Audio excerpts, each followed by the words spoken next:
до стените, градът е лабиринт. Всеки ден е битка, но готов съм за спринт. Не ме задържаш, няма място за страх. Скоростта на живота ни превръща на прах. Хората говорят, но не знаят моята мисия. Отвъд рутината съм си изградил визия. Словото оръжие никога не спирам. Всеки може да мълчи, докато се развивам. Нощите са дълги, а умът е на ръба. Пътища трънливи, но е късно да се спра. Пъти, в които падаме уроки, го помня. Всяка болка прави здравина на щупената стомна. Улиците пусти, крият хиляди истории. Аз съм този, който пише своите мисли, не еуфори. Сяката ми ходи с мен, тварите плаши. Аз съм светлината в тъмното, която ще важи.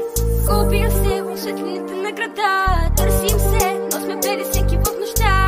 Всички думи казани отдавна са на прах. Страх ли бе да го обичаш или просто грях? Учим се от грешки и тези лъжи. Чужди сме след хиляди сълзи.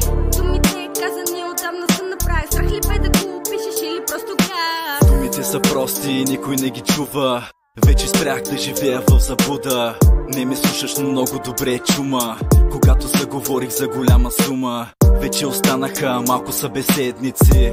Мисля, ще остана без наследници, защото просто всички са неверници. От тези останаха бледи оттенъци. И все пак виждаме не само мрак. Има хубави неща на този свят. Има и друг, освен сивият свят. Телата ни усещат как душите ни горят. Търси начин да намериш път.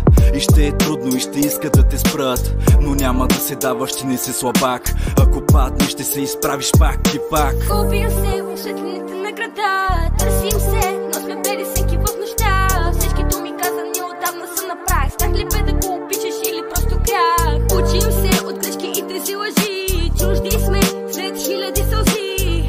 Думите казани отдавна са на прах. Страх ли бе да го опишеш или просто грях? От сън се будим, но не слепи да се губим в думи, които душата ми изписва върху гласните ми струни на парчета. Разпиля на прах, града се ръчи яд. Преглъщам гръб, обръщам на спомен век и вечно ням. Знам, че скъпи са постъпки против духът ми и се старая с къси стъпки да ги поправя с дъха си. Път към слънце да проправя, да е значимо каквото правя. Да съм жив, за да ти давам, а не в кореш да се давя. Не зная какво е трудното в това, но след всяка нова база чувам по различен начин песента. Надявам се следа да бъде с нови сили, ново утре да го посрещнем и изпратим топлия вятър да прегърнем красотата, да си върнем добротата, да пребъде от сърцето думата чиста, лекува празното отвътре. Отзлетява стената си въпрос тунела, плътен тътен. Тунел ще бъде вечен, но не и вечно тъмен.